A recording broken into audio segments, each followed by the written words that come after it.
Hello साथियों, मैं अपने यूट्यूब चैनल हिंदी भाषा देश की आशा पर आप सभी का स्वागत करती हूँ। आज हम व्याकरण में पढ़ने वाले हैं वाच्य। वाच्य किसे कहते हैं, इसके कितने प्रकार हैं, सभी को हम अच्छे से एग्जाम्पल के साथ देखेंगे और कुछ उसके ऊपर प्रश्न भी देखेंगे। चलो स्टार्ट करते हैं। वाच्य होता क्या है? सॉरी, वाच्य वाच्य क्रिया का रूपांतरण है। वाच्य मतलब क्रिया का दूसरा रूप है। क्रिया के दूसरे रूप को क्या कहते हैं? वाच्य कहते हैं। जिससे यह पता चलता है कि वाक्य में कर्ता, कर्म या भाव में से किसकी प्रधानता है। जो भी वाक्य है, जो भी सेंटेंस है, उसमें कर्ता की प्रधानता है या कर्म की प्रधानता है या भाव की प्रधानता है। ये जिस शब्द के द्वारा पहचाना जाता है या जाना जाता है उसे ही वाच्य कहते हैं। क्या कहते हैं? वाच्य कहते हैं। और वाच्य के 3 प्रकार होते हैं। कितने प्रकार होते हैं? 3 प्रकार होते हैं। जैसे हमने बोला कि सेंटेंस में हमें क्या पहचानना है, कर्ता को पहचानना है, कर्म को पहचानना है या भाव को पहचानना है। इसी आधार पर वाच्य 3 प्रकार के होते हैं। पहला है कर्तृवाच्य, दूसरा है कर्मवाच्य, तीसरा है भाववाच्य। हम तीनों को देखेंगे किसे कहा जाता है। सबसे पहले देखेंगे कर्तृवाच्य किसे कहते हैं। जिसमें मतलब जिस वाक्य में कर्ता की प्रधानता होती है, वो जैसे सीता गाती है, यहाँ पर किसकी प्रधानता है? गीत गाती है, पर कौन गा रहा है? गीत सीता गा रही है, तो गाने वाले की प्रधानता है। किसकी प्रधानता है? गाने वाले की। तो ये क्या है? कर्तृवाच्य मतलब करने वाला। कर्त मतलब करने वाला। दूसरा है कर्मवाच्य, जिसमें कर्म की प्रधानता हो, करने वाले की नहीं, जो कर्म हो रहा है उसकी प्रधानता हो। जैसे देखो, जिसमें कर्म की प्रधानता होती है, जैसे पत्र पढ़ा गया। क्या पढ़ा गया? पत्र पढ़ा गया। पत्र पढ़ा गया, ये कर्म था। क्या था? कर्म था। पत्र पढ़ना क्या था? कर्म था। तो यहाँ पर कर्म की प्रधानता हुई, तो ये कौन सा सेंटेंस है? कर्मवाच्य है। तीसरा और लास्ट देखेंगे, जिसमें भाव की प्रधानता होती है, जैसे मुझसे बोला नहीं जाता, मुझसे चला नहीं जाता, मुझसे उठा नहीं जाता। ये सब क्या है? इसमें भाव है, हमारे मन के भाव हैं। ये कौन सा वाच्य हुआ? भाववाच्य। मैं उम्मीद करती हूँ कि आपको तीनों वाच्य समझ में आए होंगे। पहले वाच्य है क्या? क्रिया का दूसरा रूप ही वाच्य है। जिस तरह से हम क्रिया पूछा जाता है, सकर्मक क्रिया और अकर्मक क्रिया होती है, वैसे ही यहाँ पर ये वाच्य भी क्रिया से ही रिलेटेड है। तो वाच्य के 3 प्रकार हैं, कर्तृवाच्य, कर्मवाच्य और भाववाच्य। जहाँ पर कर्ता की प्रधानता होती है वो कर्तृवाच्य होता है, जहाँ पर कर्म की प्रधानता होती है वहाँ कर्मवाच्य होता है, जहाँ पर भाव की प्रधानता होती है वहाँ भाववाच्य होता है। चलो कुछ उदाहरण देख लेते हैं वाक्य में प्रयोग करके। ये देखो, वाक्य की क्रिया कर्ता, कर्म या भाव में से किसका अनुसरण कर रही है। जो भी वाक्य है उस वाक्य की क्रिया जो है, मतलब उस वाक्य के में कर्म जो हो रहा है वो कर्ता को या क्रिया को, कर्ता को, कर्म को या भाव में से किसका अनुसरण कर रही है, मतलब किसको महत्व दे रही है, कर रही है। इस आधार पर 3 प्रकार के प्रयोग माने गए हैं। पहला कर्तारी प्रयोग, क्रिया के लिंग वचन कर्ता अनुसारी होते हैं। जैसे राम पुस्तक पढ़ता है, सीता गीत गाती है। यहाँ पर कर्ता के अनुसार ही लिंग में परिवर्तन हो रहे हैं। किसके अनुसार? कर्ता के अनुसार। अगर कर्ता स्त्रीलिंग है तो वाक्य सेंटेंस हमारा स्त्रीलिंग में बनेगा। अगर कर्ता पुल्लिंग है तो हमारा सेंटेंस वाक्य पुल्लिंग में बनेगा। जैसे राम पुल्लिंग है तो राम पुस्तक पढ़ता है। अब वही से हम ले लें, सीता पुस्तक पढ़ती है, कर्म में परिवर्तन हो गया। स्त्रीलिंग आने पर स्त्रीलिंग जैसा वाक्य में बनता है और पुल्लिंग रहने पर पुल्लिंग जैसा। दूसरा है कर्माणी प्रयोग। पहला था कर्तारी प्रयोग, दूसरा है कर्माणी प्रयोग। क्रिया के लिंग वचन कर्म का अनुसरण करते हैं। जैसे सीता ने गीत गाया, राम ने पुस्तक पढ़ी।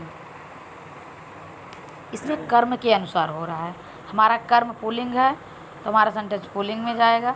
अगर हमारा कर्म स्त्रीलिंग है तो हमारा सेंटेंस, हमारा वाक्य पुल्लिंग में जाएगी। जैसे पुस्तक पढ़ना क्या है, पुस्तक पढ़ी, राम ने पुस्तक पढ़ी, स्त्रीलिंग हो गया। लेकिन सीता ने गीत गाया, गीत गाई नहीं, गीत गाया हो गया है, तो क्या होगा, गीत गाया। अब तीसरा है भावे प्रयोग। भावे प्रयोग, वाक्य में क्रिया के लिंग वचन सदैव पुल्लिंग अन्य पुरुष में होते हैं।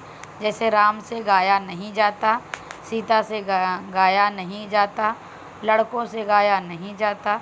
यहाँ कर्ता बदलने से भी क्रिया अपरिवर्तनीय होती है। भाववाच्य में क्रिया में परिवर्तन नहीं होता है। मैं उम्मीद करती हूँ कि आपको वाच्य अच्छे से समझ में आया होगा। अब आगे है अव्यय। हम अव्यय यहाँ नहीं पढ़ाएंगे, अगले वीडियो में पढ़ाएंगे, नहीं वीडियो हमारा बड़ा हो जाता है। नहीं तो देख लेते हैं थोड़ा सा, और इस पर थोड़ा सा प्रश्न भी देख लेंगे, समझ में आएगा। देखो यह अव्यय उसी से रिलेटेड है, किससे, वाच्य से। अव्यय, अविकारी शब्दों को अव्यय कहते हैं। मतलब जिसमें कोई विकार न हो, जिसका कोई खर्च न हो, अव्यय, जिसका कोई खर्च न हो। विकारी भी कहते हैं, किसी भी स्थिति में बदलते नहीं हैं। अविकारी शब्द जो हैं किसी भी लिंग में चले जाएं, किसी भी काल में चले जाएं, किसी भी वचन में चले जाएं, लेकिन वैसे की वैसे ही रहते हैं। जैसे देखो, और ज्यों के त्यों रहते हैं। जैसे आज, कल, कब, क्यों, किंतु, परंतु, तब और अतः। ये शब्द किसी भी वचन में किसी भी काल में ले जाओ, वैसे के वैसे ही रहेंगे। अव्यय का 4 प्रकार के होते हैं। क्रिया विशेषण अव्यय, दूसरा रीतिवाचक वाचक, तीसरा संबंध बोधक, चौथा समुच्चय बोधक। 4 हमारे अव्यय हैं। क्रिया विशेषण अव्यय किसे कहते हैं, क्रिया की विशेषता बताने वाले शब्द क्रिया विशेषण अव्यय कहलाते हैं। ये स्थानवाचक, कालवाचक, परिमाणवाचक हो सकते हैं, क्योंकि क्रिया में स्थान भी बताया जा सकता है, काल भी बताया जा सकता है, परिमाण तो समय भी बताया जा सकता है। यथा, यहाँ, वहाँ, इधर, उधर, आज, कल, बहुत, थोड़ा, बस, यथेष्ट, कम, अधिक, ये सब क्या है, क्रिया विशेषण अव्यय हैं। अगला है रीतिवाचक अव्यय।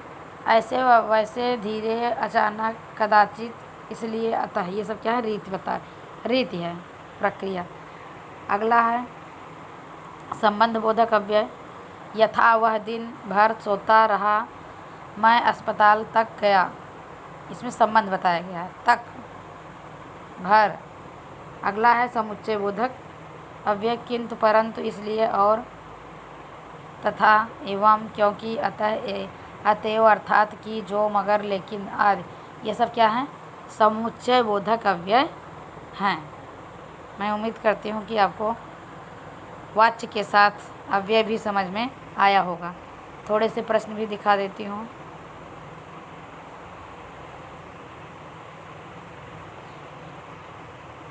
पहला प्रश्न, वर्णों, शब्दों, पदों और वाक्यों का क्या रूप और क्या प्रयोग है। इन तत्वों का निरीक्षण करके जो शास्त्र किसी भाषा के नियम निर्धारित करता है उसे क्या कहते हैं। भाषा विज्ञान, लिपि, व्याकरण, ध्वनि विज्ञान, या क्या कहते हैं, व्याकरण कहते हैं। क्या कहते हैं, व्याकरण। हिंदी का पाणिनि किसे कहा गया है, किसे कहा गया, पंडित कामता प्रसाद गुरु, किशोरी दास वाजपेयी, अंबिका दत्त व्यास, राहुल संकीर्तन। किसे कहा है, कामता प्रसाद गुरु को। पंडित कामता प्रसाद गुरु कृत हिंदी व्याकरण का प्रकाशन हुआ, कब हुआ, साहित्य अकादमी द्वारा, हिंदी साहित्य सम्मेलन, नागरिक प्रचंडी सभा, सस्ता साहित्य मंडल, किसके द्वारा हुआ, साहित्य अकादमी द्वारा हुआ है। अगला है हिंदी शब्दानुशासन किसकी कृति है। ये सब व्याकरण से रिलेटेड नहीं है, तो यह वीडियो हम यहीं पर समाप्त करते हैं। इनके सब के आंसर अदर जो कॉम्पिटिटिव एग्ज़ाम में आते हैं उनके लिए मैं इसके आंसर नेक्स्ट वीडियो में लेके आती हूँ। नेक्स्ट वीडियो बहुत बड़ा हो जाता है। धन्यवाद।